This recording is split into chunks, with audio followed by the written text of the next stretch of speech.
everybody. Thank you so much for listening. We are the Real Pineapple. This is Hunter here. I'm here with Scott. Scott, how you doing, my friend?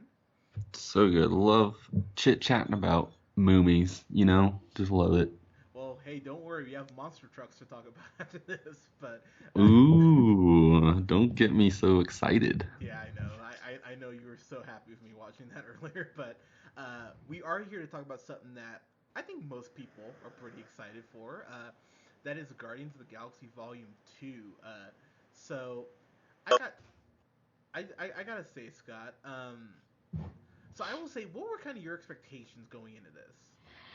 Um, Expectations wise, like the first one I saw in IMAX 3D, Yes, like full effect, full Guardians of the Galaxy. I think we all saw And it together, didn't we? I definitely saw it with Brit. I'm not sure if you guys were there. Oh no, because I actually saw Colin IMAX 3D a separate time as well. Okay. Yeah, but I remember we We did both talk saw about it, it. and Yeah, yep. And it was like just like blew you away with like the soundtrack was sweet, like Chris Pratt is the best. And just, everything really came together. So, honestly, expectations weren't super high going in just because like it's hard to do sequels. I feel like it's really hard to be original.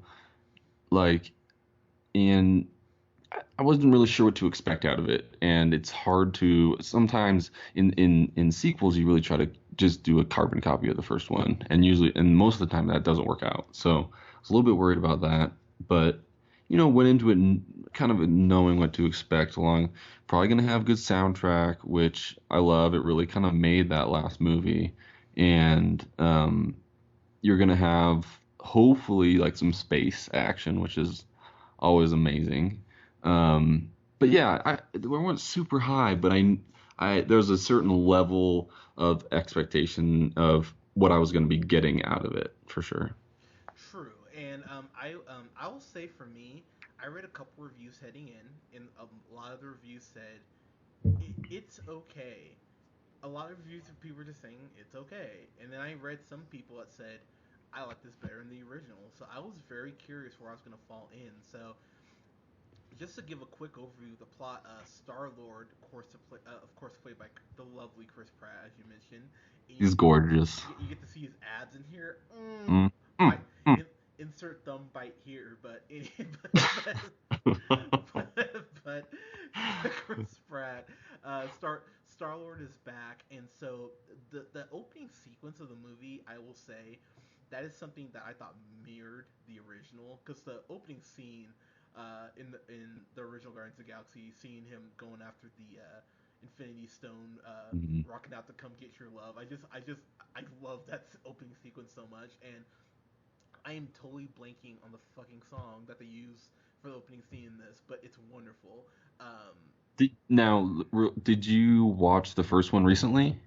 I Did you watch did. it? Did you watch it before? Because I watched it. I don't usually do this, but I watched it right before this one to kind of see where I was at with it. Oh, Scott, I love you. That's exactly what I did. I saw it at 11:40 on Saturday, so I woke up at like 7:45 and watched it, and then went and to go Oh, see so it. you was just like back to back. Yeah, I literally went back to back with this. Nice. So I will just say that my review is very solid because I went back and actually saw Guardians again Volume 2 on Sunday just to make sure I felt the way I did.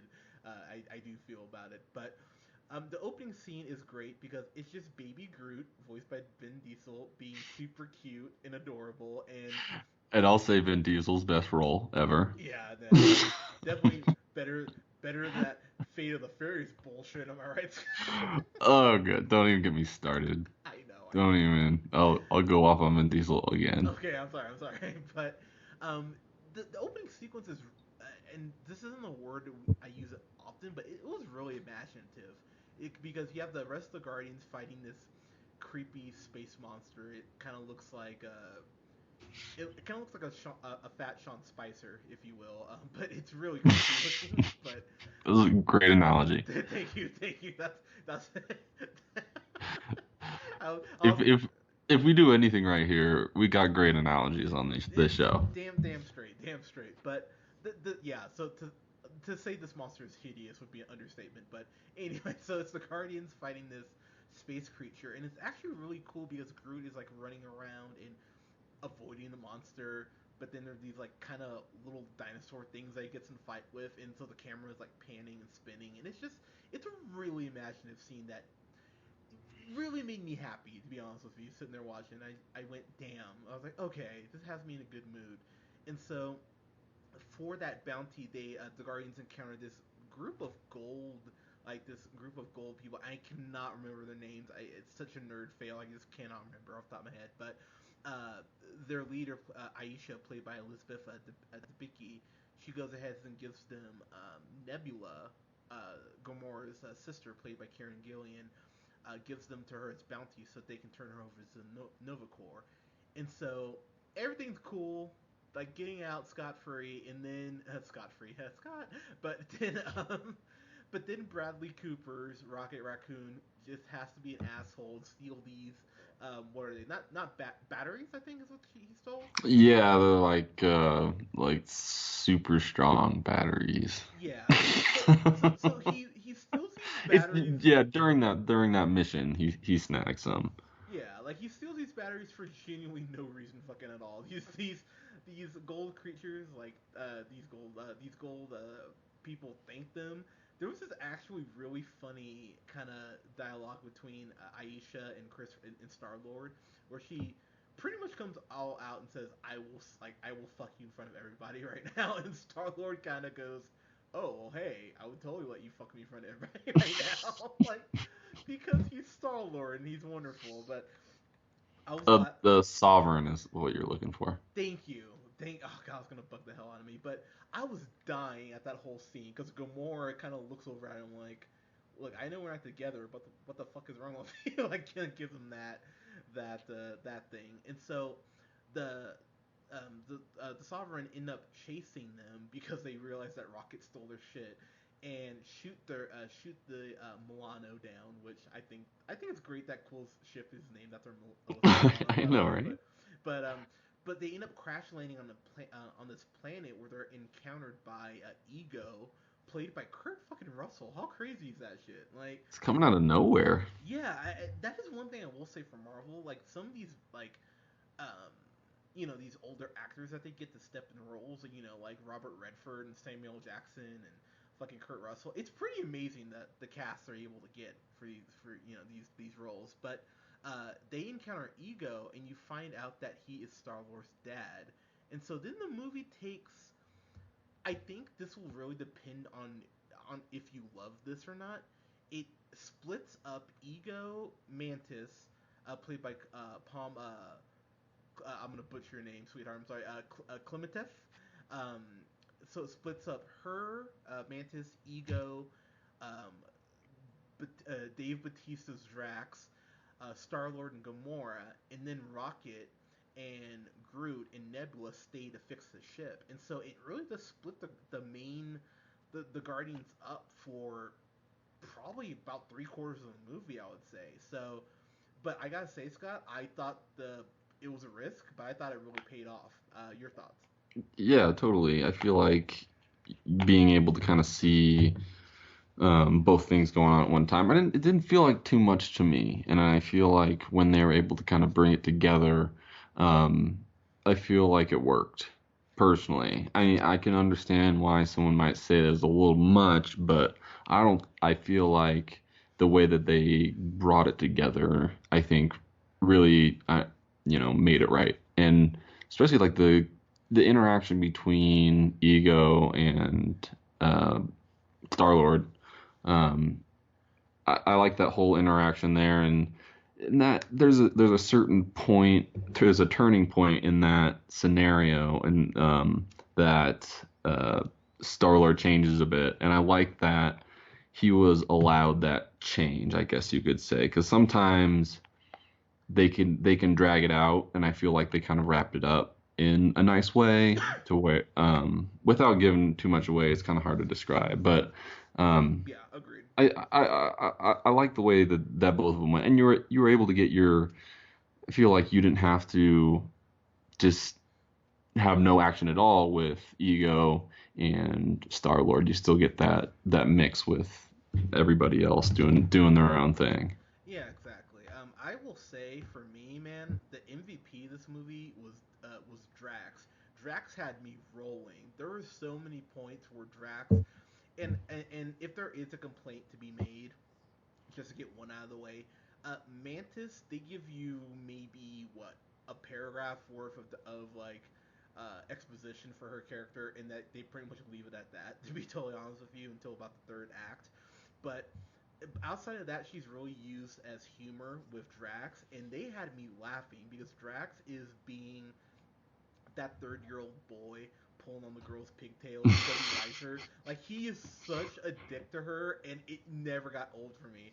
The fact that there's this, I'm paraphrasing here, but there's a line where he basically says, uh, you know, you're so lucky, you're so unattractive. You'll know that people will love you if they're hanging out with you. I'm like, Jesus Christ, okay. And he just is making fun of her looks the whole time. And honestly, you see the actress; she is gorgeous. I was like, oh my god. And so that's humorous in itself. That he's calling her ugly, but he's just beating her down with these. I mean, not beating her down, not like Ray Rice beating her down, but he's like he's he's crushing. He's really going out of his way to like crush her self esteem. It's like, damn, okay. But I was dying, and what I will say, Rocket, Bradley Raccoon, of course, voiced by Bradley Cooper. He is more of an asshole in this movie. He's almost a super villain because he is just a dick to every single person he interacts with, and him and Star Lord go at it at a point when the ship crashes because they get into an argument about who should steer the ship, and I thought that whole back and forth, calling Star Lord like overrated and like crappy, and then Star Lord calling him a trash panda. I was like, oh my god, this is great. I mean, He's like, is that a good thing? yeah, and he's like, oh, it's not good at all. Like I was dying. So I really so yeah, yeah, kind of your thoughts on the cast. Yeah, for sure. Drax was by far like probably my least favorite character in the first one. I didn't because he had such few lines and I don't know. I didn't buy into it.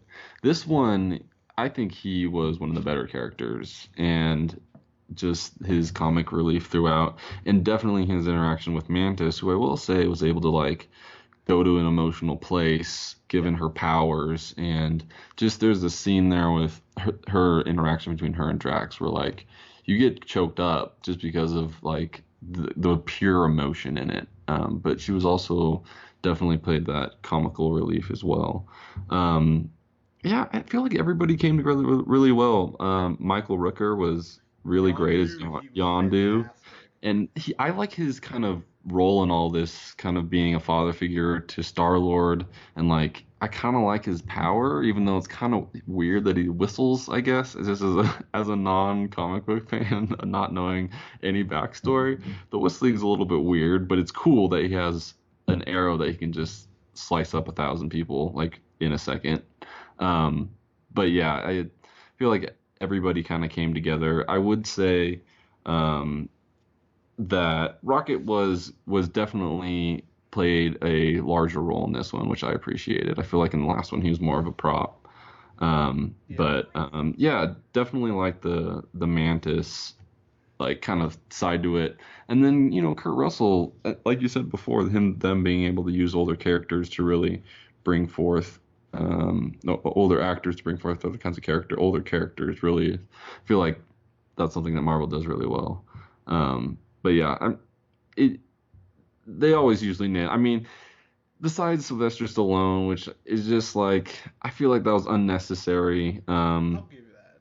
The the one of my only gripes I think of the movie is when he is involved, and I feel like the kind of end scene takes a while, and I feel like the movie could have stopped at a few different points, and that would have been maybe a little bit better. But yeah, I mean this is a Guardians movie. Like it feels like the first one. It has the action, Chris Pratt with the abs. You got Mm. Zoe Saldana. Who I thought was way better this time around. I gotta be honest. Definitely.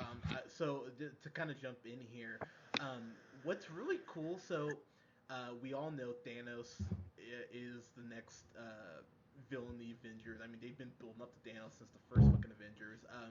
You don't see him in this movie; he's never on screen. But through Nebula, you find out just how incredibly fucking evil Thanos is. And for those of you who like, I had a couple people who were sitting around me. This one girl went, "Oh my god!" When you hear Nebula say, anytime he would have Gamora and Nebula fight each other, pretty much to see who cared, who loved him more, and that anytime she lost, he would replace a part of her body like with a mechanical part so she could become stronger and faster and everything to beat Gamora. And I went, damn, that's fucked up, And You get a few people's backstories in this movie, don't you? I feel like you do, you yeah. like Rocket, you kind of get to know him a little bit, and like Drax has kind of a bit of a vendetta, but like yeah, I feel like you really kind of get deep with some of the characters, a little bit more in the last one. Yeah, I think that's the movie's biggest strength is by splitting everyone up, you get to learn more about them, and you learn about Rocket in a way you go, oh, and when so I was thinking about you, Scott, when I was watching this because Oh, I was thinking about you too. oh, thanks, man, because there's this point where the movie is, I mean, it's serious for a Guardians movie, but it's still fun and all that. And then in the third act, it takes this turn with this line of dialogue that Kurt Russell's ego drops. And I'll tell you right now, you could hear a pin drop when he drops the line he did. I went, Jesus fucking Christ. That was actually what I said out loud, and I didn't care who heard me. It is a dark fucking place where you find out that Ego. I mean, if you don't know Ego's a villain, like, have you never seen a fucking movie before? But I'm sorry, It's all right. because I saw some guy like talk like post about that in like some forum, and the guy went, "Oh, spoiler that Ego's a villain." I'm like, really, dude? It's like, did you really think that? But anyways, um, but Ego drops this line of dialogue, man, and it genuinely made me like tear up. I went, "Oh my god!" And it, I won't say what happens like or what he says, but it's a thing where it takes this movie, and I think honestly to kind of spoil my review here, why it's better than the first one, because I think we all agree the third act, while it was cool to see them, breaking the ship and all that and try to get to Ronin, um, once they get to Ronin, it's pretty dumb. And then Ronin was a shit villain anyway, so you couldn't really get invested in it. Having Star Lord find out what he does about his dad, it broke my heart, and I just felt so bad for him. So when the third act kicks in, I was way more emotionally invested than I was the first movie. Scott, your thoughts? Yeah, just kind of yeah, you kind of bounce on what I talked about before with that the kind of pivotal moment when Ego says that to Star Lord, Yeah, and I totally agree with that. It was like it changed the feel of the movie in a way of more of like a lot more at stake, and yeah, I think it gave a lot of seriousness to the movie. Yeah, seeing them not necessarily back to back. I think I saw it the day before I saw this one. mm, Um, I don't think I like this movie better than the first one, but that's not to boo. say, but that's not to say I didn't enjoy it. I feel like having watched the first one, I like the first one soundtrack better. I feel like this not all the songs were spot on in this second one. Um, and the action I think was a little bit better in the first one. But Really? they Hmm. they were able to come up with like new creative stuff, which is really hard to do in sequels. And I feel like just the flow of the movie was really good. I liked Kurt Russell, and Chris Pratt continues to kill it. We don't. I mean, we just assume that we don't want to talk about him much because we all kind of have the same opinion. But he's kind of the new superstar right now out there. But yeah, I mean, if we want to get into grades, you want me to give my grade? Yeah. Again, wrap it up. I would probably. I was kind of debating on this, Uh oh. but I. Oh god. You always say oh, and then I always surprise you. I'm gonna give this an A minus. You know, it's funny. I kind of thought that's where you're gonna go, to be honest with you, with it. And I'm gonna be so kind of wrapping up my review here. I thought everyone stepped their game up, and I'll be honest with you, Scott. I was with you at an A minus all the way until the third act. And when it takes that shift in tone, I went, "Wow!" I didn't think you. Oh, no respect, disrespect to James Gunn. I love James Gunn. Super and Guardians are two of my favorite superhero movies ever. But um, I just didn't know if the movie would have the balls to really go this dark. To be honest with you, I mean, it's bordering kind of on like Winter Soldier dark when you kind of get into the third act and you go, damn, they Hiker's kind of fucked up. Because what the line alone is so fucked up, and then when you find out what his plan is and why he got back in touch with Star Lord, it's just a whole nother layer of god damn, dude, you just could not leave your fucking son alone. But I appreciate the movie went where it did with it, and Yondu, Michael Roker, he gets flushed out quite a bit here, and he is a Mm. badass with his powers. So, like I said, I was at A minus, but by the end of the third act, I went, yeah, this is a fan fucking tastic. I didn't even give the first Guardians a fan fucking tastic. I have to admit, I was sitting there and I went, damn, this is just better for me in every way conceivable. And I love the action more. I love the color palette on this movie, which is something that I Hmm. don't think enough people talk about. Guardians really kills it in that. Even the first one was that way. Like just the brights and the darks. Like it was just like they're shot like beautifully. Yeah, I honestly think these might be the best looking Marvel films that they do because they just look beautiful. It looks like what Pan should have been. You know what I mean? Like as far as just Yeah, being yeah, like a breathing like picture book, and it's beautiful to look at. So yeah, fan fucking tastic for me. I sat there and nice. I thought, damn, this is one of those things that it's gonna kill me to wait till it comes out on Blu-ray because I want to see all the special features and everything, but yeah, I just genuinely fell in love with this. I And would you agree that the end credits were kind of meh? okay, There is like Easter eggs, but like I feel like there were like four of them, five there's of them. five. Yeah, there's five. So this is what I'll say. There is one really important Easter egg Right. Uh-huh. that if you read Guardians or you just know comics, you'll go, oh damn, that's awesome. So there's Yeah, I that picked one. up on that one. But then the other four, there is one where some characters are introduced who have not been introduced in the Marvel canon in the Marvel Cinematic Universe yet. So it's cool to know these characters are out there or this species is out there, and anything more is really a spoiler. So if that was too cool, so I thought two of those scenes were kind of cool. But yeah, I mean Stallone is in the movie. I don't know. It doesn't really matter. He's in it though, and then um, the other the other two, there is one with Groot that I did laugh at. So I guess there's three, but they weren't necessary. I thought we would get something setting up, Thor, Infinity War, and they just kind of go, "Up, here you go, that's it." So Groot was definitely the star of the show, I feel like, in this one. yeah, Groot made me. Groot was Groot's the best. Baby Groot was pretty fantastic. So and James Gunn's already announced Guardians of the Galaxy Volume 3. And he's So doing that one. he is writing and directing that one too. So I Nice. mean, dude, just keep James Gunn on these, man. He clearly knows how to make these characters work. So, guys, what did you think of Guardians of the Galaxy? Let us know in the comments below. Subscribe to us here on SoundCloud at the Real Pineapple 775. Follow yours truly on the Twitter, J Hunter Real Pineapple. You can follow Scott on Twitter at, Name the first. and you can follow Colin on Twitter. We love you, bud, at the Real O'Neill.